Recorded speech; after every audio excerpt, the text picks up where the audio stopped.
Senator Robin Hood Padilla, tapos na ang maliligayang araw ninyo. Tapos na. Puputulin ko na po ang inyong mga sungay, buntot at pangil. Paulit-ulit po, para wag na tayong magkahiyaan. Wag nyo na pong gawin yan.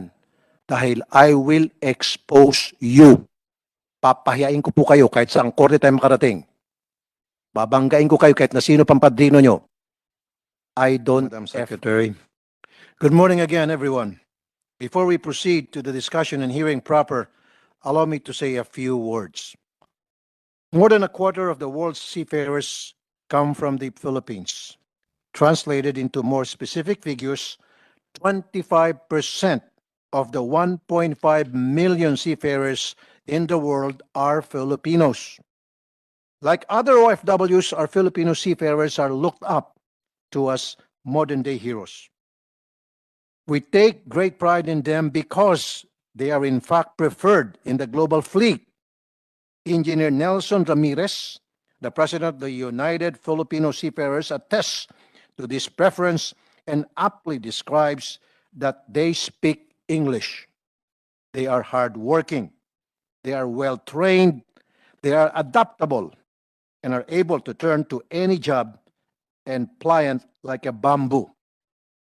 While we are grateful for their contributions to our economy and we take pride in their admirable qualities, the question remains, are we giving enough protection to our Filipino seafarers?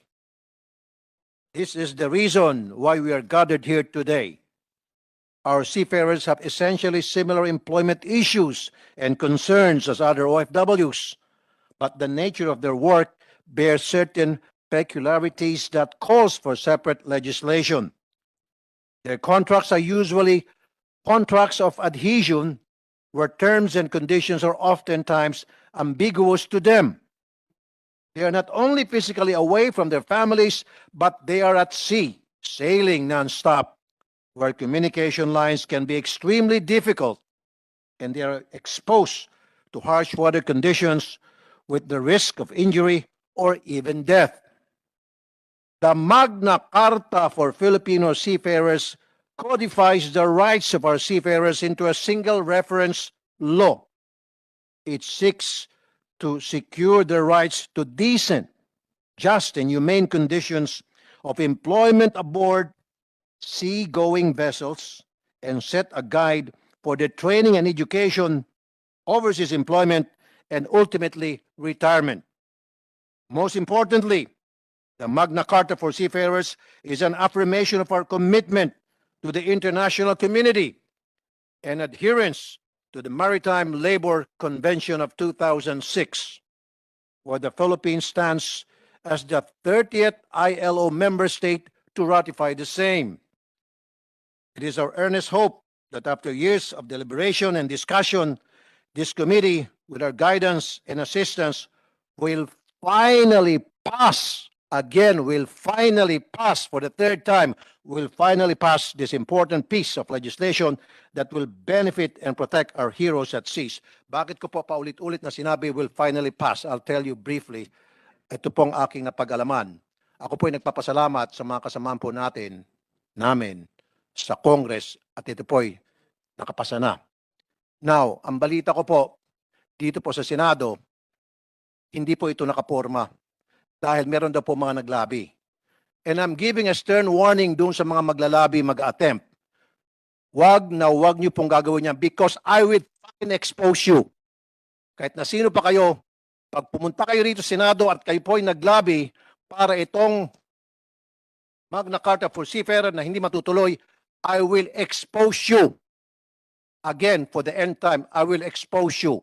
So wag kayo mag-attempt na pumunta dito sa Senado at maglalabi para hindi mapasa to dahil mapapahiya kayo at mapapahiya kayo.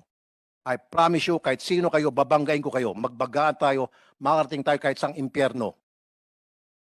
Under my watch na yung kapakanan po ng ating mga OFWs at seafarers ay malintana dahil sa mga lobbies na ito.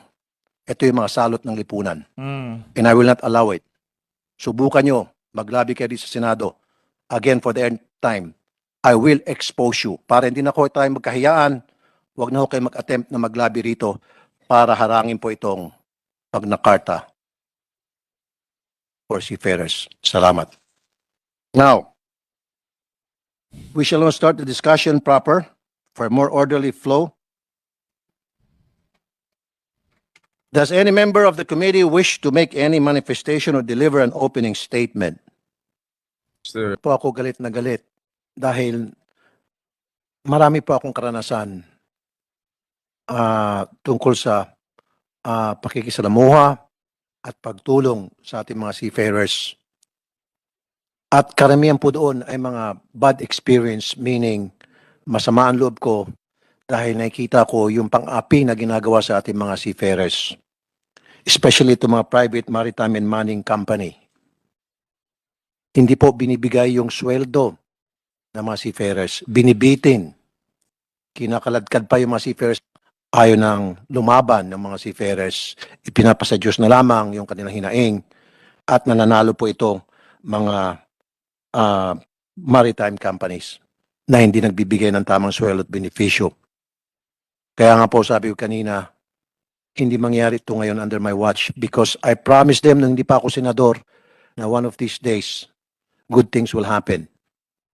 Sa kampanya ko po, ipinangako ko po sa mga seafarers to OFW na I will protect them. And I'm just trying to walk the talk.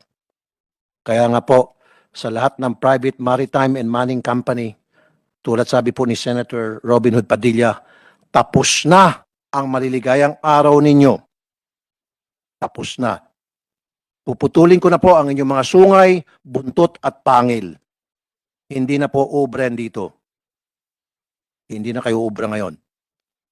Dahil nung last time na balitaan ko, ang dami nyo raw kayo, mga taga private maritime and mining companies, naglipa na raw po kayo sa paglalabi para harangin ito.